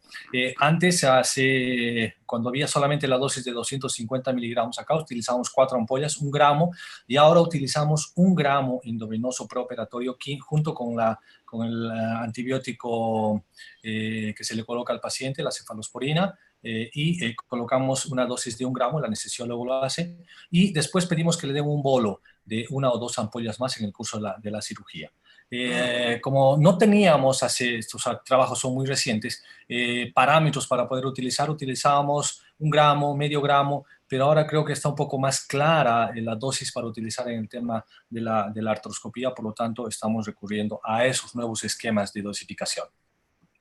Intraarticular nunca. Perfecto, Paul, muchas gracias. Aquí hay 2 preguntas que nos hicieron en el chat. Una respondo yo y otra se las hago a ustedes para el panel. ¿Qué cuidados tienen para evitar la necrosis al realizar las infiltraciones musculares en la prótesis? Ahí, como mostré en las presentaciones, eso más que todo se hace con el anestésico, y justamente eso nos decían los anestesiólogos cuando lo estamos haciendo. Un previo aspirado para ver si no estamos en un vaso o en algo de eso, y bueno, ese es el cuidado mayormente que tenemos en esto. El ácido tranexámico no hacemos en las infiltraciones musculares, sino directamente cuando cerramos toda la fascia, y esto es intraarticular. Y esta es una pregunta para el panel. Buenas tardes, felicidades por las disertaciones. Quería saber si alguno de los tienen alguna experiencia en el uso de ácido tranexámico en ortopedia pediátrica. Por ahí vos, Miguel, con los pacientes oncológicos infantiles, ¿utilizaron o no? Mirá, con los infantiles, no, que yo recuerde, no utilizábamos el ácido tranexámico. Sí, lo que hacíamos es una buena cauterización de la recepción, teniendo mucho cuidado en la prolija hemostasia que tenemos que hacer, digamos, ¿no? Pero que sepa o que recuerde, en infantiles no. Diego y Fede, ¿alguna publicación que hayan visto? No, la verdad que ortopedia no. No, pero sí No puedo ayudar. sí quería hacer un pequeño comentario con lo anterior, Willy, que vos lo dijiste también, pero me parece importante remarcarlo, que es fundamental cuando uno hace cualquier infiltración intraarticular, aspirar primero con la jeringa, porque si uno instila ácido tranexámico en el músculo, es efectivamente lo que dijo el colega, puede haber una necrosis de la fascia, pero si uno instila ácido tranexámico intraarterial con alguna otra sustancia, como habitualmente nosotros solemos aplicar para disminuir, para producir analgesia, uno puede producir un fenómeno vasovagal importante y puede ser un problema para el paciente, sobre todo si lo hace a nivel arterial. Ok, gracias, Fede. Cristian, Paul, ¿alguna pregunta más? No, ninguna. Creo que es importante recomendar que definitivamente el tema de la necrosis en los tejidos, ustedes que hacen prótesis, que tiene que ser diluida y aplicadas bajo los criterios que has comentado, ¿no? Para la gente que hace cirugía abierta. En el caso del hombro es la misma indicación, pero creo que es lo importante recalcar que no es inocua si se la utiliza a grandes dosis o cuando no tiene dilución. Sí, exactamente. Diego, ¿algo más que querás decir? Quería agregarte que estamos utilizando últimamente en los tachos de lavados y en el lavado, que vos pusiste que poníamos antibióticos, que en tu disertación, estamos agregándole por cada medio litro de fisiológico 5 centímetros cúbicos de Pervinox para tener una dilución más estéril, porque está comprobado que todos esos tachos de irrigación, al final de la cirugía más de la mitad está contaminado, generalmente a 3 bacterias, con lo cual estamos usando Pervinox en el líquido lavado a esa dilución, que más o menos te da 0,01%. Y tengo una consulta, hasta antes que me venga, ¿están ahora utilizando o recambian la aspiración 2 veces al hacer los tiempos, o hacer tabular y en el tallo? Sí, En realidad, quiero comentar. en realidad en el aire hay partículas, y cuando pones el aspirador hace circular las partículas del aire por el aspirador. Entonces, eso predispone, además de usarlo que a veces se usa como separador, esa circulación de aire por la cánula predispone a que se contamine la cánula. Con lo cual, entre cotilo y fémur, cambiamos la cánula. Y tratamos de no usar la cánula que no quede dentro del canal, porque habitualmente queda dentro del canal como aspirativa, porque si no genera un flujo de aire que va desde el ambiente hasta dentro del canal y sale por el aspirador y genera un flujo ahí que predispone que las partículas del aire entren al canal. Así que no dejarla dentro del canal, como primero, y segundo, no usarla como separador, y tercero, cambiarla entre los pasos significativos, que es cotilo y fémur. Sí, Fede, que te interrumpí. Dijiste absolutamente todo tal cual. No hay más nada para decir. Ese fue un tema, simplemente que ese fue un tema muy chiquito del último consenso de infecciones de Filadelfia, y que fue un tema que tuvo bajo consenso en términos de aceptación general, pero lo que sí tuvo bajo consenso cuándo hacerlo. No está muy claro. Se puede hacer entre tiempo acetabular y femoral cada hora. Lo que tuvo alto consenso es en cambiarla, lo que no tuvo demasiado consenso es cuándo realizarlo. Nosotros lo hacemos como dijo Diego. Perfecto. Hay una pregunta más, ácido tranexámico con compresas, ¿alguna experiencia? Muy buena presentación. Mira, la estuvimos utilizando más que todo en rodilla, como dije, cuando soltamos el manguito, dejábamos las compresas embebidas con ácido tranexámico 5 minutos, y después hacíamos una hemostasia. En esos casos, y bueno, en las caderas en los segundos campos, que las dejamos para evitar el contacto al final. Pero eso también cuando lo retiramos, al cerrar, vemos que hace una gran hemostasia. ¿Alguien más quisiera ayudar con algo? Tal vez Willy Amara también nos pueda dar un panorama de qué es lo que hace ella y qué es lo que hacía ella acaba de regresar del Instituto Nacional de Rehabilitación en México. Tiene Perfecto. un gran volumen de cirugía artroscópica. Tal vez nos pueda comentar algo también sobre el ácido tranexámico. Amara, no se ve tu pantalla, queremos verte. No debe estar peinada. Pues está en el Amara. proceso. Me parece que no está. ¿Tiene micrófono? No sé si tiene micrófono por ahí. Mónica, ¿sabes si Amara tiene micrófono? Está sin micrófono, Amara, está sin micrófono. Miguel, No, lo quiero tiene volver a desconectado. Bolivia y a tu casa, ¿eh? Quiero ir a comer a tu casa, Miguelito, ¿eh? Cuando quiera, Voy a ir a Diego. Bolivia para que tu madre me cocine. Y yo también, lo único no me deje de tomar eso blanco que me daba, pero el resto comer está todo bien. Se llama chicha, Miguel. Fede. La chicha no. Yo creo que era somón, no sé si era chicha o somón. Cuando Miguel, quiera, Diego. ¿le puedes decir a tu madre que la extraño? Le voy a decir. No sé si se pone contento mi padre, pero le voy a decir que la extraña. Creo que ya está Amara con nosotros. Amara. Sí, ya habilitó su micrófono. ¿Amara está? Como toda dama se deja esperar. Debe tener problemas con él. Sí, seguro. Sí, me dice que salió un momento y ahora regresa. Hola. No se puede Ahora salir. sí, ahí está. Ahí está. Hola, Mara. Hola. ¿Cómo estás? ¿Qué tal? No te vemos, no se ve tu foto.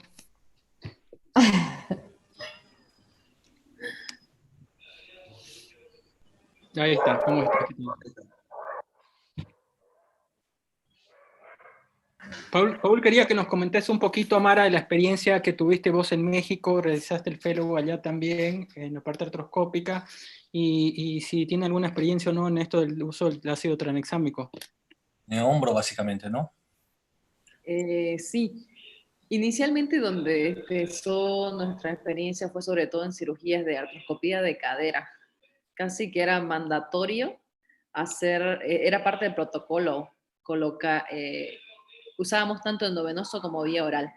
Entonces sí notamos bastante disminución del sangrado dentro de la cirugía y por lo tanto luego también lo empezamos a hacer a nivel del hombro. ¿Alguna dosis específica que utilizaban? Igual la ampolla, ¿no? Un gramo, me parece. ¿En México viene de 1 gramo o de 500? En Argentina viene de 500, por eso allá utilizábamos 6 y acá viene de 1 gramo, entonces utilizamos 3, en la forma tópica, ¿no? Sí, igual una ampolla de 1 gramo. Igual, Paul, me parece que la orientación es diferente, por eso te pregunté a ti, el tema de que uno en estos casos estaría utilizando el ácido para disminuir el sangrado, para visualizar, y no tanto con el efecto que sería para disminuir la complicación del hematoma. A eso iba mi pregunta orientada inicialmente, ¿no? Y creo que es claro, ¿no? O sea, en artroscopía lo que intentamos es mejorar la visualidad de la pantalla, de la claridad visual, pero sorpresivamente te encuentras que un pinzamiento femoroacetabular en cadera sangra entre 700 cc a 1 litro, estamos hablando de 2 unidades, que tampoco es poco, y el paciente habitualmente es asintomático, es decir, nuestro primer objetivo siempre fue ver mejor, pero resulta que también te ayuda en el sangrado, porque 700 entenderán para todos ustedes y nosotros, no es poco el sangrado de una artroscopía de cadera. En el hombro es menos, son 300 cc. Básicamente ahí nuestro objetivo es visual. En la cadera creo que también el objetivo no está de lejos disminuir el sangrado, ¿no? Me sorprende el volumen, ¿eh? ¿Perdón? El volumen me sorprende. Me sorprende el volumen que estás diciendo, que no lo tenía claro. Exactamente. Exactamente, es bastante en artroscopía de cadera. Y estamos hablando de un pensamiento femoroacetabular. Sí, exactamente. Se me ocurre que en base a lo que decís vos, que en artroscopía se utiliza con ese fin, que es muy distinto al fin con el cual se lo utiliza en reemplazos articulares, sobre todo en cadera, que es donde se empezó a usar, después se convirtió en un estándar de cuidado en reemplazo de rodilla. Me imagino y pienso yo que la ecuación coste-efectiva, analizar la ecuación coste-efectiva, utilizarlo o no en artroscopía, hay que tomarla con muchísimo más cuidado que en cadera, porque en reemplazo de cadera, porque claramente en reemplazo de cadera los resultados y lo que uno busca tiene un impacto enorme. En cambio, por lo que veo en artroscopía, el impacto no es tan grande como sí lo es en cadera. Entonces entiendo esto de analizar muy cuidadosamente las complicaciones y tener mucho más cuidado a la hora de analizar la ecuación costo-efectivo, utilizarlo o no. Exactamente, y es muy cierto lo que dices. Hace 1 año y medio lo empezamos a utilizar, Amara es testigo de esto, y hubo un momento en que acá los seguros no nos querían cubrir el ácido tranexámico en artroscopía. Y resulta que el paciente pagaba un monto aparte importante de esto. Y hubo un tiempo en el cual descontinuamos hasta que nuevamente los seguros aceptaron. Pero es cierto lo que dice. Ahora, en el tema de cadera, nosotros hacemos cadera, también hacemos hombro y cadera. Básicamente creo que en este momento la indicación es en ambos casos, porque no te olvides, menos visión, más líquido, posibilidad de extravasación abdominal y de tener más complicaciones en una artroscopía de cadera. Entonces, creo que en la cadera el efecto es en ambos lados. Mejor visibilidad y eso al mismo tiempo te da menos extravasión de líquidos, lo que no sucede en el hombro.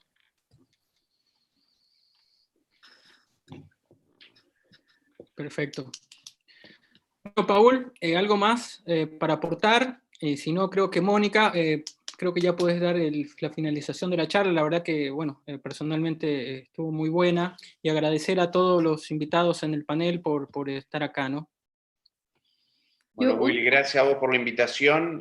Un gusto verlo desde la distancia con esta pandemia todos. Así que, bueno, nos seguiremos viendo. ¿Querías decir algo, Mara? Está muy lindo Miguel Velasco. Lo veo muy lindo a Miguel Velasco. Una pregunta. Estás en tu living. Me acuerdo de tu living. Una pregunta, Amara, dale, Amara. Estás mirando la mesa del comedor. Perdón, una pregunta. Es importante, yo creo que el panel y las personas que están de participantes también tengan en cuenta el uso de esta medicación por vía oral, porque no siempre la vas a tener a mano por vía endovenosa y puedes hacerlo previo a la cirugía, hacer una dosificación que también te ayuda. No sé cómo es su experiencia con la vía oral. Ninguna. Ninguna tampoco, que yo sepa.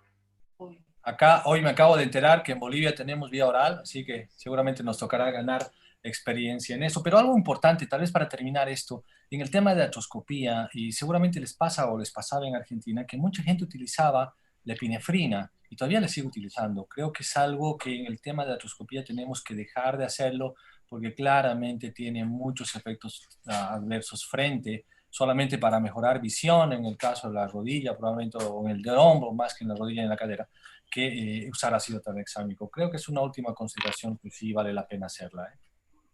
Sí, nosotros la utilizamos como un cóctel analgésico, digamos, cuando nos vamos de la cirugía para disminuir el dolor, pero nunca intraarticular, digamos, ¿no? Siempre en las partes blandas. Perfecto, gracias, Cristian. Amara, perdón, una cosita más. En relación a la dosis oral, nosotros no tenemos experiencia, pero sí también está plagado de estudios y plagado de trabajos y ha despertado también mucho interés la utilización de vía oral. Así que no estoy al tanto de los resultados, pero me imagino que debe ser una cuestión de dosis, de evaluar cuál es la dosis en relación al paciente y de tiempo para tener biodisponibilidad. Así que yo creo que el efecto debe ser tan bueno como darlo endovenoso, dependiendo de estos dos elementos. Habría que hacer una búsqueda bibliográfica y ver qué es lo que está pasando con la dosis oral. Chang es el que tiene varios artículos publicados sobre esto y tiene una revisión muy interesante de este año en el JBJS, en el que compara las dosis efectividad frente a vías endovenosa y vía intraarticular, y lo que decían en la presentación, 3 dosis vía oral a la tercera, 9 y 12ª horas son igual de efectivas que intravenosa, intraarticular. Por lo tanto, es algo que hay que considerar con mucho menos problemas en cuanto a tejidos alrededor de las articulaciones. Más bien, creo que entonces los resultados son buenos en relación a esto. Sí, de hecho, dentro de nuestra experiencia, tuvimos una época donde no había por vía endovenosa. Entonces, 6 horas antes de la cirugía empezábamos un protocolo por vía oral y nos iba muy bien, ¿eh? Que también está escrito. Sí, preoperatoriamente se puede utilizar una dosis preoperatoria y otra posoperatoria. Esto les digo solo de puro teórico, porque como les digo, experiencia personal no tenemos porque recién llegó al mercado, pero los artículos dicen que administrar pre y posoperatoriamente son muy útiles. Igual de Sería efectivo. interesante hacer un análisis de costos, de qué es lo que pasa con la vía oral con respecto a la vía endovenosa, porque una de las cosas que nos pasa en nuestros países es que el ácido tranexámico evidentemente no es barato. A nosotros nos ha pasado alguna que otra vez que en el hospital nos hemos quedado sin. Así que no estaría de más ver qué es lo que pasa con la vía oral con respecto a la vía endovenosa en términos de costos. Perfecto. Si bien estamos ya terminando, creo que vale la pena para el panel, para los que hacen prótesis sobre todo, ¿cómo lo manejan el medicamento protrombótico, como es el ácido tranexámico, con la anticoagulación que debemos empezar 6 horas después? Creo que esto es importante para que la gente sepa cómo manejar uno y otro. Son antagonistas al final, por diferentes mecanismos, pero son antagonistas. ¿Cómo lo manejan? No comenzamos la anticoagulación 6 horas después, tratamos de que sea al día siguiente, no 6 horas después, porque te acordás que el tema de la hiperfibrinolisis postoperatoria, si a esto le agrego la anticoagulación va a tener sangrado. Tratamos en lo posible, salvo que en pacientes de mucho riesgo o que tengamos la indicación por hemoterapia previa, que sí tiene que ser anticoagulado de forma rápida, tratamos que sea el día siguiente de la cirugía, no 6 horas. Perfecto. Y la realidad es que hoy la tendencia, si bien a nosotros nos cuesta, es la utilización de la aspirina en reemplazos articulares. Te diría que hoy se está ya empezando a utilizar a nivel global la aspirina como agente principal. Como antiagregante nada más, ¿no? Muy bien. Hay una última pregunta, por favor, que quisiera responder del doctor René Aguirre, mandarle saludos. Dice, ¿qué te da la seguridad que usando ácido tranexámico al cerrar la herida, principalmente en prótesis de rodilla y gorditas con mucho tejido celular, te provoque un hematoma? En las prótesis de rodilla, como mostré, lo que hacemos es embeberlas, las compresas en ácido tranexámico y hacer una compresión más o menos de 5 minutos. Y después que cerramos la fascia, lo que se deja es algo menos de 20 ml dentro, lo mismo más o menos que se hace en la cadera. Entonces, con esto hay una baja probabilidad, más bien al revés, evita que haya eso, los hematomas y los seromas. No sé si alguien más quiere coayudar, ¿algo más? Mónica, Sí, palabra bueno, de finalización. agradecerles a todos, la verdad que muy buenas las conferencias, creo que ha quedado clarísimo después de esto las utilizaciones, así que muchísimas gracias. Aclararles también que sí, en Bolivia tenemos el ácido tranexámico en cápsulas y en inyectable,